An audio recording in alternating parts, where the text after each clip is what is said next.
নমস্কাৰ সকলোকে পুনৰবাৰ স্বাগতম জনাইছো আজি আপোনালোকৰ বাবে দুটি ভাল খবৰ লৈ আহিছো প্ৰথমটো খবৰ হ'ল যে কেন্দ্ৰীয় চৰকাৰ কৰ্মচাৰীক ডিএ অতিৰিক্ত কিস্তি আৰু পেঞ্চনাৰসকলক ডিএনএছ ৰিলিফৰ ধন মুকলি কৰিবলৈ কেন্দ্ৰীয় চৰকাৰে অনুমোদন জনায় 1-1-2025 তাৰিখে মূল্য বৃদ্ধিৰ ক্ষতিপূৰণ দিবলৈ মূল দৰমহা পেঞ্চনৰ 53% বৰ্তমানৰ হাৰৰ তুলনাত 2% বৃদ্ধিৰ প্ৰতিনিধিত্ব কৰে। ইয়াৰ দ্বাৰা কেন্দ্ৰীয় চৰকাৰৰ প্ৰায় 48.66 লাখ কৰ্মচাৰী আৰু 66.55 লাখ পেঞ্চনাৰ উপকৃত হ'ব।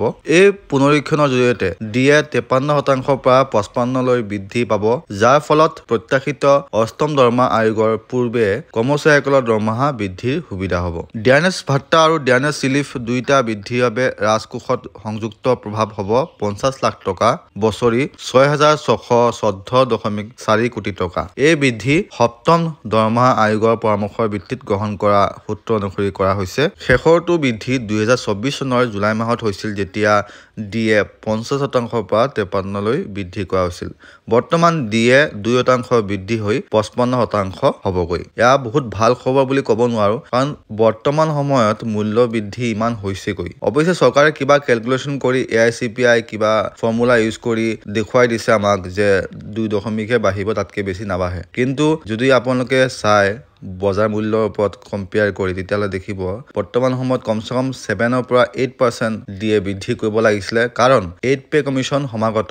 8 পে কমিশ্যন নেক্সট ইয়াৰ লাগু হ'ব আৰু এয়া ঘোষণা কৰা হৈছে। আৰু যিহেতু সপ্তম দৰমহা আয়োগ শেষ হ'ব গৈ আছে, এনেকুৱা সময়ত 2% ডিএ বঢ়াটো বহুত হাস্যকৰ বুলি ক'ব পাৰি, কাৰণ এয়া হিষ্ট্ৰীত ফাৰ্ষ্ট টাইম হৈছে। বহুত বছৰ পিছত এনেকুৱা এটা পৰ্যায় পাইছেগৈ। আগতে এনেকুৱা বৃদ্ধি হোৱা নাছিলে, পৰ্যায়ক্ৰমে বৃদ্ধিবোৰ বাঢ়ি গৈছিলে। ধৰক নতুন পে কমিশ্যন লগাৰ পিছত প্ৰথমে 1% দিব পাৰে, ডাঙৰ কথা নহয়। 2%, 3% ডিএ এনেকৈ বাঢ়ি গৈ একেবাৰে শেষ পৰ্যায়ত কমচে কম 7 পৰা 8% হয়গৈ। যিয়ে নহওক, আমি চৰকাৰক সমালোচনা কৰা নাই, কিন্তু চৰকাৰে যাতে এই কৰ্মচাৰীসকলৰ ওপৰত অকণমান চকু দি তেওঁলোকৰ দৈনন্দিন জীৱনত যিখিনি খৰচ সেইখিনি এনালাইজ কৰি যদি বৃদ্ধিটো কৰে, তেতিয়াহ'লে কৰ্মচাৰীখিনি যথেষ্ট উপকৃত হ'ব। কাৰণ যি দৰমহা কৰ্মচাৰীসকলৰ বৃদ্ধি হৈছে, সেয়া বহুত কম বৰ্তমান মূল্য বৃদ্ধিৰ ওপৰত যদি আপুনি কম্পেয়াৰ কৰি চায়। যিয়ে নহওক, মই এতিয়া 2 নম্বৰ খবৰটিলৈ আহিছোঁ। আপোনালোকে স্ক্ৰীনত দেখিছে এখন নটিফিকেশ্যন, আৰু এই নটিফিকেশ্যনখন দিয়া হৈছে ফাইনেন্স ডিপাৰ্টমেণ্টৰ ফালৰ পৰা। অসমৰ নটিফিকেশ্যন হয় এখন, আৰু এয়া 28 মাৰ্চ মানে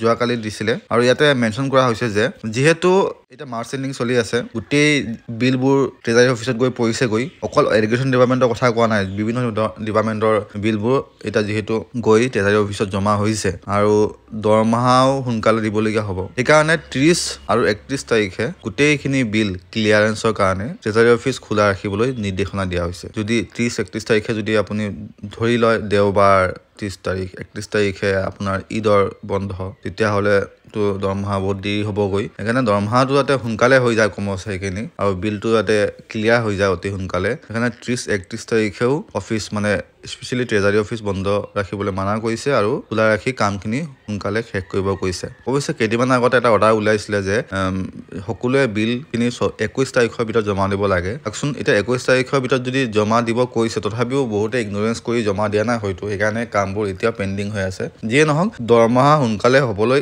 এই অৰ্ডাৰখন মুকলি কৰি দিয়া হৈছে। হয়তো আপোনালোকৰ 1 তাৰিখে বা 2 তাৰিখে দৰমহা হৈ যাব সকলো ডিপাৰ্টমেণ্টৰে, যদি আপোনালোকে বিলখিনি সময়মতে জমা দিয়ে বা ট্ৰেজাৰী অফিচত যদি কামখিনি সোনকালে কৰে। চ' এয়া আছিলে আজি ইনফৰমেশ্যন। আশা কৰিছোঁ আপোনালোকে মোৰ ভিডিঅ'টি চাই উপকৃত হৈছে। লগ পাম আন এটি ভিডিঅ'লৈ, তেতিয়ালৈকে stay fit, stay healthy. Bye bye. জয় অসম, জয় হিন্দ।